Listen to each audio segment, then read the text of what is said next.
월드클래스 북코칭 책추남 나비스쿨. 오늘 너무 유명한 책이죠. 에크하르트 톨레의 아주 대표적인 책이기도 합니다. 자, 삶으로 다시 떠오르기. 이 책을 조명하는 이유는요. 이 고통체라는 부분, 굉장히 중요한 통찰을 주거든요. 우리가 마음 공부를 해가는 가운데서 이 고통체를 어떻게 해결해 갈 수 있는지에 관해서 달라이 라마 틱 낙환과 함께 현 시대 인류의 가장 위대한 스승으로 손꼽히는 에크하르트 톨레의 지혜를 함께 나눠보도록 하겠습니다. 자, 에카르트 톨레는 말합니다. 나는 소유한다, 고로 나는 존재한다. 자, 아니라고 하죠. 여러분은 여러분의 그 생각을 믿으실 수 있습니까? 나비스쿨에서 끊임없이 말씀드리죠. 내 안에 있는 나비, 애벌레, 백조, 미운 오리 새끼를 구분할 수 있어야 된다. 여러분 한번 생각해 보세요. 방송을 들으시는 우리 나비님들 누구라도 과연 여러분이 그 항상 이루었던 그 성취 혹은 가졌던 소유가 정말 여러분을 궁극적으로 만족시키셨는지요? 저는 이것을 꽃들에게 희망을 해서 애벌레가 나비로 날아오르는 것에 비유해서 말씀을 드리는데요. 저 스스로도 부모님들이 말씀하시고 사회가 저에게 요구했던 그러한 어떤 좋은 학교, 좋은 학교, 좋은 학교. 근데 언제나 이게 다야? 이게 다야? 어느 정도 또 수익도 내보고 이러한 것도 해 보고 저런 것도 해 봤을 때 그래요. 여기서 얘기하는 것들처럼 찰나의 기쁨이 있는 것 같긴 해요. '그래도 해냈구나. 야 그 안도가 된다.' 그런데 이게 결국은 더 큰 결핍으로 이어져 갔던 것 정말 부인할 수 없는 것 같습니다. 자, 데카르트의 치명적 오류는요. '나는 생각한다. 고로 존재한다.'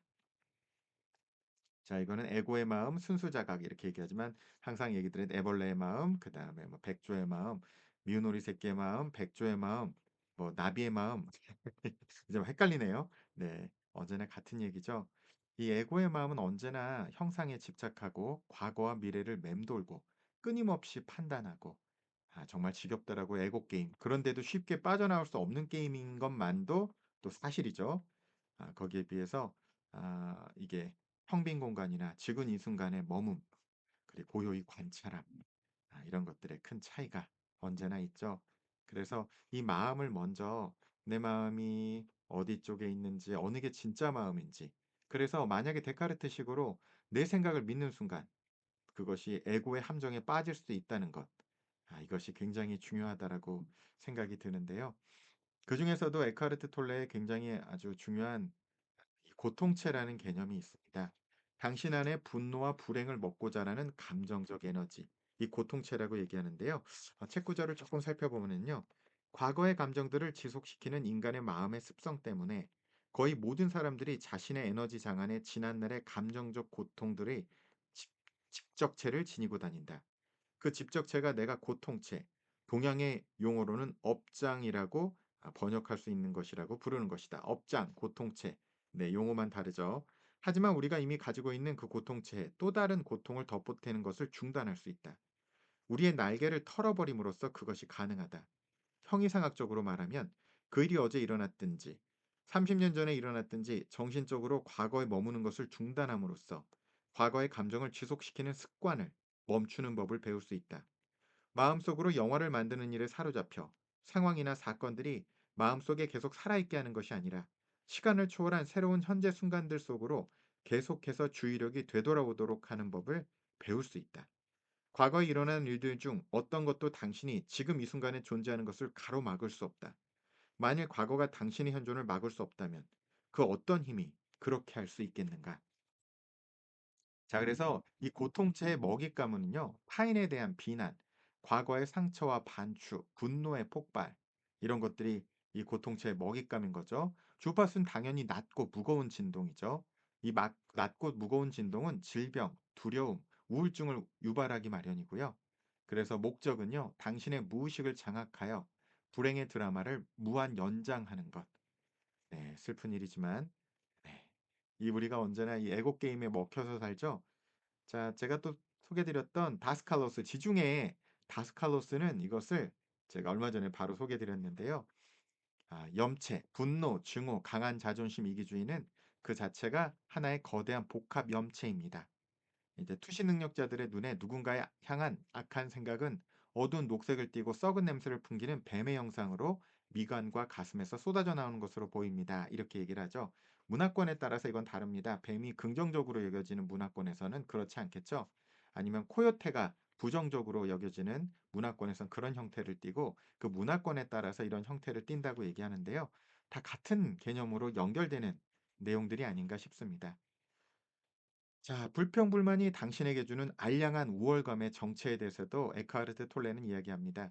에고는 타인의 잘못을 비난함으로써 스스로 옳다는 우월감을 먹고 생존합니다. 책추남도 아주 깊이 다시 한번 저를 돌아보게 되는데요. 제가 하버드에서 들었던 수업 중에 파지티브 사이콜로지, 우리나라엔 해피어라는 수업으로 알려져 있는 그 탈 벤샤르 교수님의 수업에서 그 한 구절이 있었습니다. "당신은 행복한 사람이 되고 싶습니까? 옳은 사람이 되고 싶었습니까? 혹은 싶습니까?" 이렇게 물었는데 이게 제가 이러한 에고의 게임에 옳고 그름의 에고 게임에 잡혀 있진 않았는가, 혹은 지금도 잡혀 있지 않은가 하고 저 자신을 통찰하게 되는데요. 남을 틀렸다고 규정하는 순간 당신은 에고의 포로가 됩니다. "넌 틀렸어." 하는 순간 분리감이 증폭되고 거짓 우월감이, 자신이 옳다는 것은 마음의 관점을 자신과 동일시하는 가장 강력한 환영입니다. 라고 이야기하는데 이게 워낙 미묘해서요, 여러분. 너무나 미묘해서 이걸 알아차리기가 참 쉽지가 않은데 저도 다시 한번 이 말씀 드리면서 저 자신을 다시 한번 돌아봅니다. 자, 이것도 만만치는 않은데요. 상대의 가시돋친 말에 똑같이 찔려 피 흘리지 마십시오. 타인의 무의식적인 애고에 반응하지 않는 것. 그것이 가장 완벽한 용서이자 당신의 영혼을 지키는 힘입니다. 용서에 대한 개념이 또 이렇게 나오네요. 상대의 가시 돋친 말에 똑같이 찔려 피 흘리지 마십시오. 제가 또 이 마음 공부를 조금씩 조금씩 하면서 느끼는 거는요. 정말 속도가 느리다. 답답할 정도로 느리다. 그래서 점오점수 네, 유행이라고 표현을 드리죠. 사이토이토리의 말을 빌어서 이 수행을 즐기는 수행이 돼야 되는 거죠. 그래서 자각을 하라고 이야기를 합니다. 상대의 공격이 그 사람이 아닌 그의 고통체임을 꿰뚫어 봅니다. 자, 포지티브 에너지 파워에서도 나오는 개념이죠. 에너지 뱀파이어. 다 같은 맥락의 이야기를 하고 있는 것 같아요. 두 번째 무반응. 방어하거나 반격하려는 내면의 에고를 고요히 관찰합니다. 이게 저 스스로도 제 에고 게임은 조금 다룰 만해졌다 싶은데 이게 바로 이제 상대방들에게 이 게임이 시작이 되더라고요. '쉼없는 게임이다.' 이게 또 가족 내에서 이런 일이 많이 일어나는데 이렇게 반응하지 않기가 어렵죠. 3번 포용. 조건 지어지지 않은 의식으로 온전한 정신, 진실을 지켜냅니다. 이렇게 이야기를 하죠. 이 게임을 내 게임도 할 수 있어야지만 타인의 게임도 다룰 수 있는 것, 그게 레벨이 아니고 수준이 아닌가 싶은데요. 자, 에카르트 톨레 유명한 책도 지금 이 순간을 살아라와 연결되는 구절이죠. 에고의 가장 완벽한 천적은 지금 이 순간입니다. 여러분은 지금 이 순간을 목적을 위한 수단이나 장애물로 대하고 있습니까? 과거나 미래라는 시간의 환영을 벗어던지십시오. 과거의 후회와 미래에 대한 불안이 아닌 오직 지금 이 순간. 삶의 놀이는 오직 지금 이 순간이라는 모대 위에서만 펼쳐집니다. 이 얘기들을 영성가들이 너무나 똑같이 현존이라는 단어로도 표현을 하고 here and now라고도 표현을 하는, 지금 이 순간에서 우리가 이 순간에만 우리가 이 게임을 승리할 수 있지 않나 싶어요. 당신이 결핍을 느낀다면 먼저 내어주기 시작하십시오. 밖으로 흘러나가는 것이 안으로 흘러들어오는 것을 결정합니다. 풍요로움은 이미 그것을 내어줄 수 있는 자에게만 눈사태처럼 찾아옵니다. 언제나 우리 끝에 하는 인사 언제나 아시죠? 사이토 이토리에게 배운 인사, 좋은 일이 눈사태처럼 몰려오고 있답니다. 그래서 여러분께 바로 그 순간 누군가에게 이야기해 주고 바로 댓글로도 함께 적어 보자고 계속 말씀드리는 내용인데요. 결핍의 주파수는 우주가 나에게 무엇을 줄 수 있는가? 신이 나에게 무엇을 줄 수 있는가? 그에 반해 풍요의 주파수는 내가 이곳에서 무엇을 내어줄 수 있는가? 이 풍요의 에너지를 먼저 이렇게 내뿜어야 그 풍요가 나에게 다시 돌아온다고 이야기를 하는 거죠. 자신이 소유한 긍정적 에너지를 먼저 흘려보낼 때 우주도 거울처럼 화답합니다. 라고 이야기를 합니다. 자, 그래서 세상에서 가장 사소한 그러나 압도적인 마법은 호흡. 네. 호흡에 관해서 중요성이 호흡 명상에 관해서 너무나 너무나 많이 강조되고 있죠. 호흡은 형상이 없기에 우주의 신성과 연결되는 문입니다. 하루 중 수시로 호흡을 자각하여 삶의 순수한 틈입의 시공간을 창조해 보십시오. 언제나 여러분의 호흡, 하던 일을 잠시 멈추고 두 번째 관찰하는 거죠. 공기가 드나들며 가슴과 배가 미세하게 오르내리는 것을 느껴보고 세 번째 시공간을 틈입의 시공간을 만드는 거죠. 생각의 흐름이 끊어지고 내면의 평온한 순수 공간이 열림을 자각합니다. 오쇼는 여기서 조금 더 나아가서 들숨과 날숨 사이 그 미묘한 변화의 순간들, 날숨과 들숨 사이의 그 미묘한 변화의 공간을 한번 감지해 보라고도 하는데 여러분 수시로 여러분의 호흡을 같이 살펴보는 것 굉장히 큰 명상이 되죠.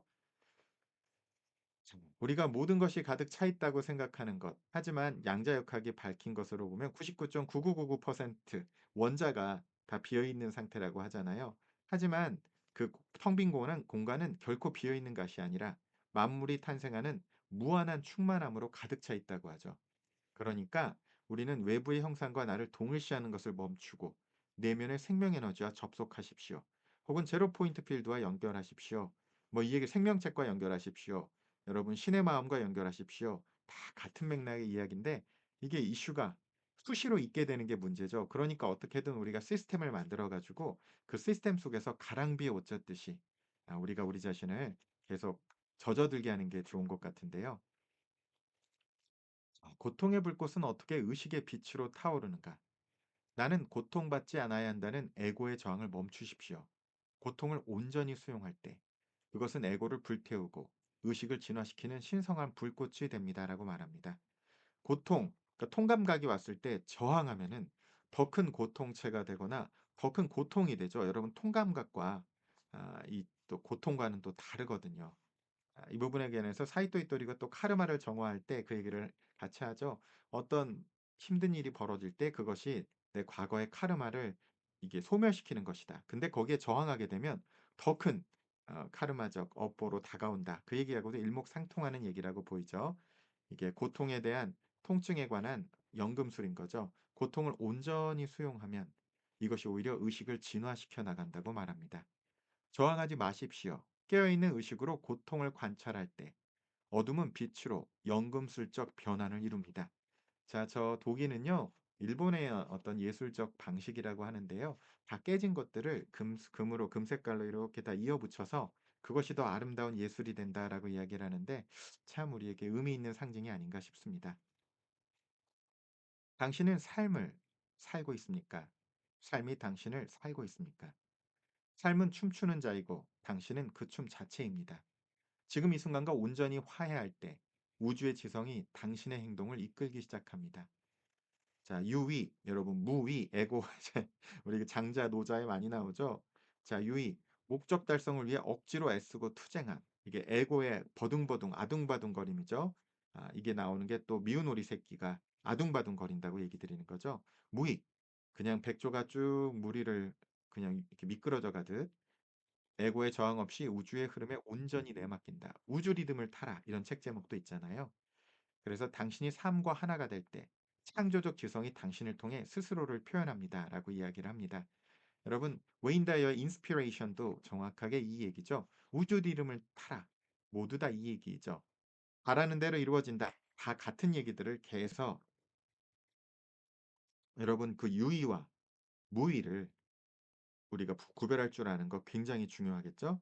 그러면서 이 유의와 무의에서 우리만의 삶을 어떻게 균형을 잡으면서 이게 왜냐하면 한쪽에만 이렇게 살아가게 되지 않잖아요. 그쵸. 우리가 알면서도 에고에 빠져들게 되는 게 대부분이고 조금씩 정신 차리면은 우리가 또 셀프로 나비로 잠깐 정신 차렸다가 이게 왔다 갔다 하는데 가능한 이 백조의 상태로 나비의 상태로 머물 수 있는 그것 우리는 그것을 확보하는 거죠. 그게 바로 나비스쿨에서 끊임없이 이 방송을 듣고 나비스쿨 북살롱에 참여하고 라이프 체인저 코칭에 참여하고 시스템 속에서 우리가 녹아 들어가는 거죠. 자, 그래서 삶과 하나 되는 것은 곧 지금 이 순간과 하나 되는 것입니다. 에고의 애쓰는 저항을 내려놓고 현재의 순간과 온전히 화해할 때 당신은 비로소 깨닫게 됩니다. 당신이 애써 삶을 살아내는 것이 아니라 춤추는 자인 삶이 당신이라는 춤을 통해 스스로 살아내고 있음을 많이 생각하게 됩니다. 여러분 안에 있는 내면의 진실을 따라 정말 이거 정말 이렇게 살고 싶은데 잘 안 되는 게 우리 생이잖아요. 그런 우리 서로에 대한 연민, 자비의 마음을 가지고 우리가 서로를 살아가는 것 참 알면서도 참으로 쉽지가 않은 단계라고 생각이 들기도 합니다. 그래서 깨어있는 행동을 위한 세 가지는요. 첫 번째 받아들임입니다. 상태, 지금 처한 상황이나 해야 할 일이 단순히 지금 이 순간 나에게 요구되는 것이기에 기꺼이 수용하는 무저항의 항복 상태. 여기와 연결되는 책들이 여러분 잘 아시는 데이비드 호킨스의 놓아버림과 바이런 케이티의 더 워크라는 네 가지 질문이라는 것들. 이것을 잘할 수 있도록 도와주는 거죠. 또 세도나 메서드 같은 경우도 굉장히 도움이 되죠.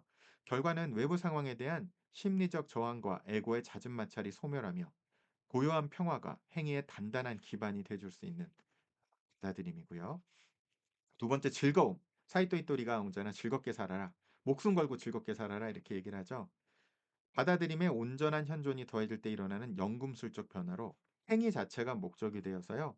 살아있음의 기쁨이 행위 속으로 유입됩니다. "내 존재가 나를 부양한다." 하고도 이제 일맥하는 내용이라고 하고요. 그래서 당신이 즐기는 일 자체가 아니라 당신의 행위를 통해 세상으로 폭발적으로 흘러들어오는 강력한 우주의 생명력 그 자체가 여러분에게 흘러들어오게 된다고 이야기를 하는 거죠. 그다음으로 깨어있는 이제 또 행동의 세 가지 주파수 중 마지막이죠. 열정. 하는 일의 즐거움에 분명한 비전이 결합될 때 발생하는 구조적 공명. 내 안의 신이 깨어나는 열정의 상태. 이것이 바로 인스피레이션 하고도 연결이 같이 되는 얘기죠. 그 책 가지고 우리가 또 이번에 안국역에서 같이 안락 서점에서 같이 우리가 번개 정모하기로 한 거 아시죠? 네. 함께 오셔서 좋은 시간 되셨으면 좋겠고요. 그 결과 모든 스트레스와 고군분투가 사라지고 당신은 우주의 창조적 지성이라는 거대한 물결에 올라타 비교 불가능한 강렬함으로 창조를 폭발시킵니다. 간단하게 얘기하면은 이 세 가지가 바로 어 에카르트 톨레가 얘기하는 좋은 행동 방식인데요. 고단했던 애벌레의 물질적 에고의 삶을 끝내고 우주의 지성과 연결된 깨어있는 행위, 에고가 없는 무의를 실천할 때 우리는 비로소 찬란한 나비로 비상할 수 있겠죠. 여러분, 이것을 위해서 끊임없이 여러분 읽고 또 읽고 다시 반복적으로 듣고 또 듣고 그 방법밖에 없는 것 같아요. 왜냐하면 무의식이 프로그래밍 되는 게 반복이라는 것을 통한 건데요. 이렇게 여러분과 함께 계속 같이 만들어가는 나비스쿨에서 여러분의 삶을 같이 고민해 가고 같이 만들어 가면 좋겠습니다. 그렇게 언제나 말씀드리죠. 애벌레가 나비로 날아오르듯 여러분이 애벌레에서 나비로 살아가는 가는 삶의 영웅의 여정을 응원드립니다. 그리고 혼자 하는 게 어렵잖아요. 그러니까 혼자 꾸는 꿈은 꿈에 불과하지만 함께 꾸는 꿈은 현실이 되니까 이 걸음을 한 걸음 한 걸음 우리가 함께 마음을 모아 기도하는 마음으로 또 즐거움을 놓치지 않으면서 또 그런 마음에서 멋진 창조를 만들어 가면서 가면 좋겠다는 게 책추남이 이렇게 나비스쿨을 하는 목적이죠. 그리고 또 다가오는 너무나 격변하는 새로운 문명 사회로 우리가 접어들고 있기 때문에 또 피닉스 퓨처 스쿨로 우리가 같이 이것을 같이 만들어 가고 있는데요. 여러분 정말 내용이 여러분에게 도움이 되셨으면 좋아요, 구독하기, 알람 설정 그리고 주변에 도움이 될 만한 분들 꼭 세 분에게만 함께 전달해 주세요. 자, 오늘도 축복의 말로 같이 이야기해 볼까요? 좋은 일이 눈사태처럼 여러분에게 몰려오고 있답니다. 그리고 여러분의 주변에 기억하면서 말로 해 보세요. 여러분에게 좋은 일이 눈사태처럼 몰려오고 있답니다. 그리고 이 댓글을 통해 우리가 서로 계속 화답하도록 하시죠. 좋은 일이 모두에게 눈사태처럼 몰려오고 있답니다.